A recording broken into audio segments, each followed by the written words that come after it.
Bom, retornando, boa tarde. Aquela questão da inteligência emocional que nós concluímos ou dissemos, e se alguém discordar que argumente a respeito disso, não há inteligência emocional.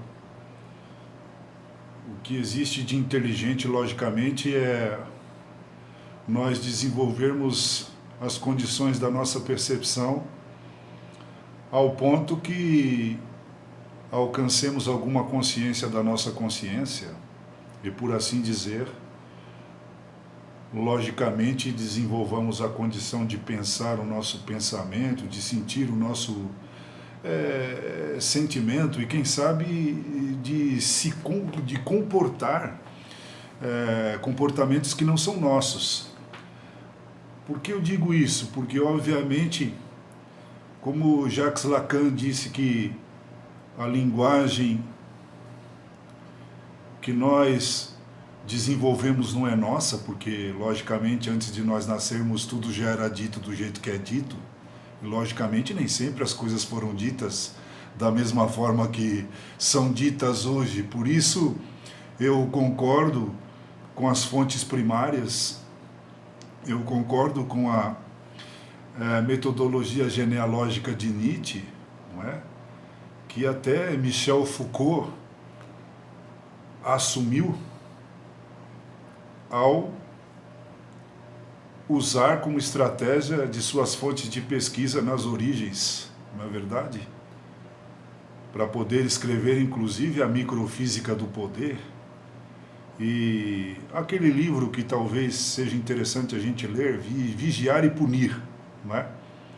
Ou seja, como que as punições, né, se evoluíram, né, do suplício até agora. Mas, se há uma coisa que nos suplicia, realmente, são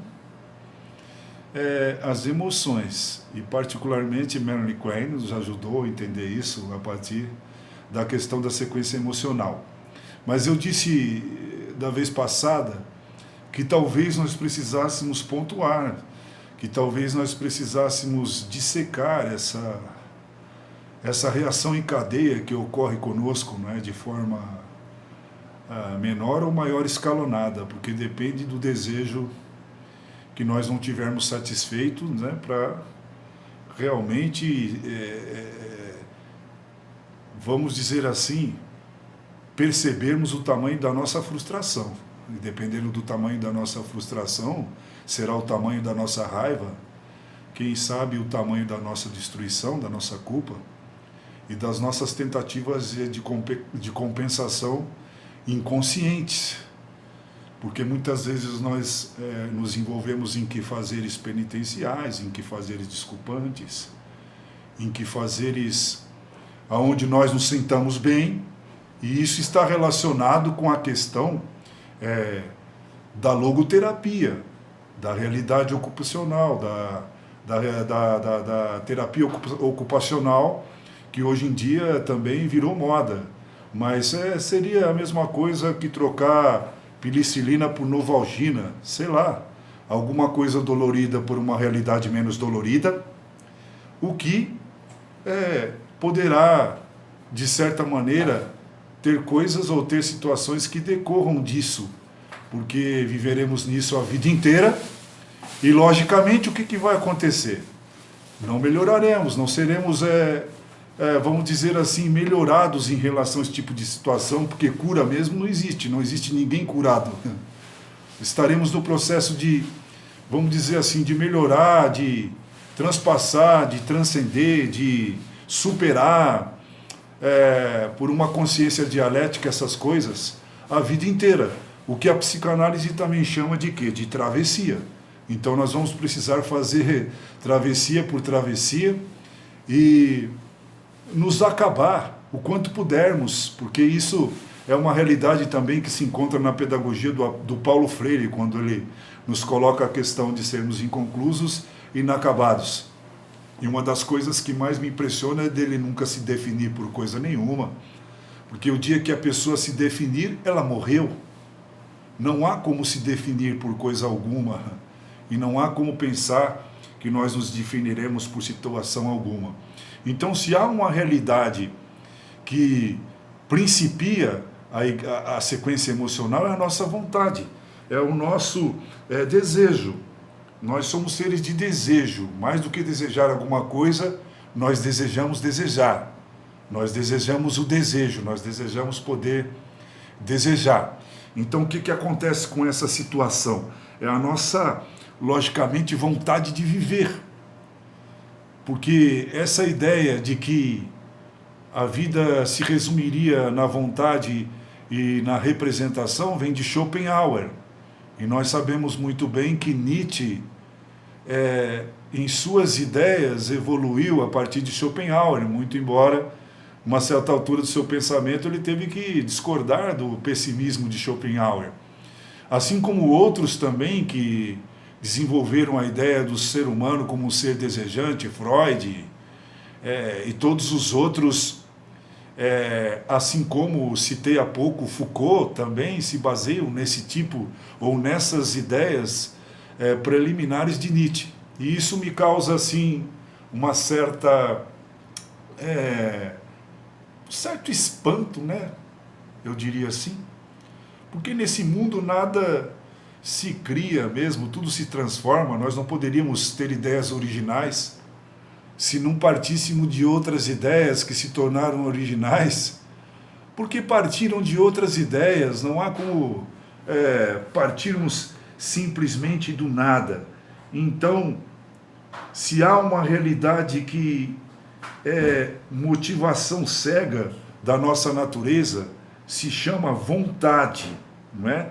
O fundamento dos nossos motivos, não é? E que muitas vezes se manifestam de maneira que nós não entendemos. Então, a nossa vontade, ou seja, uma das coisas que, sem dúvida, provoca o nosso sofrimento. Porque se nós não tivéssemos vontade, isso que nos diferencia dos demais animais, que também têm vontade, mas não como nós. Porque, infelizmente, nascemos em civilizações, e como Freud fala sobre o mal-estar da civilização, ele usa aquela coisa do princípio do prazer e da realidade. Ou seja, eu quero, mas tem muitas coisas que obstaculam o que eu desejo. E quando isso acontece, o sentimento que vem na sequência, nós poderíamos dizer que se chama frustração, decepção, expectativas não concluídas, não realizadas de forma satisfatória, de modo que nós ou nos frustramos absolutamente ou nos frustramos parcialmente, porque dificilmente nós seríamos satisfeitos em todas as nossas exigências. Então nós nascemos com essa pulsão de vida. E por que não dizermos também a respeito dessa pulsão de morte, né? Porque a dialética de Heráclito, 500 anos antes de Sócrates, já explicou essa oposição não negativa, mas criativa de toda a vida, que começou com a ideia de movimento e repouso. Então, nós não podemos pensar em ter as nossas vontades plenamente satisfeitas, e sermos plenamente satisfeitos, portanto felizes nessa terra, porque na realidade tudo é feito aqui para ser ao contrário, e nós vivermos inconscientemente como seres de busca, que sempre buscam, mas que, via de regra, sofrem por não serem satisfeitos em seus desejos, em suas vontades. Então a sequência emocional começa com isso, né? E se nós percebermos, uma criança é plena de vontade. Uma criança é plena de vontade. Por enquanto ainda não foram embutidos ali aquilo ou aquelas realidades, aquela organização que nos nega e que se nega. Então, nesse sentido, nós já somos seres essencialmente frustrantes, essencialmente frustrados, e que não somente destroem, mas implodem também. Não somente explodem, mas implodem. Então vamos tentar perceber um pouco disso no que tange ao nosso corpo, já que modernamente falamos sobre doenças psicossomáticas. Boa tarde, abraço.